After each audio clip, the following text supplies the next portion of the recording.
मित्रांनो, स्टार प्रवाहाची लोकप्रिय मालिका लग्नानंतर होईलच प्रेम अचानक बंद होणार अशा चर्चांना सोशल मीडियावर उधाण आलंय. पण यामागचं खरं सत्य काय आहे, चला जाणून घेऊया फक्त एका मिनिटात. तर झालं असं की स्टार प्रवाहाने त्यांच्या विसरू नको तू मला या नवीन मालिकेचा प्रोमो रिलीज केला आहे.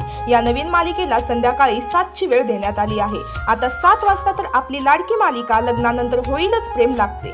त्यामुळे ही मालिका बंद होणार का असा प्रश्न चाहत्यांना पडला होता. पण प्रेक्षकांसाठी आनंदाची बातमी म्हणजे ही मालिका बंद होणार नसून 29 जून 2026 पासून तिच्या वेळेत खूप मोठा बदल करण्यात आला आहे.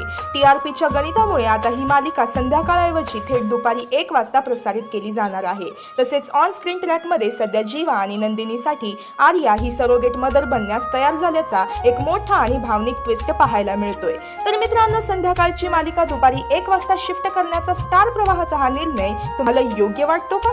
कमेंट्समध्ये नक्की सांगा. आणि अशाच लेटेस्ट मराठी सिरियल अपडेट्ससाठी आपल्या चॅनलला फॉलो करायला विसरू नका. थँक्यू.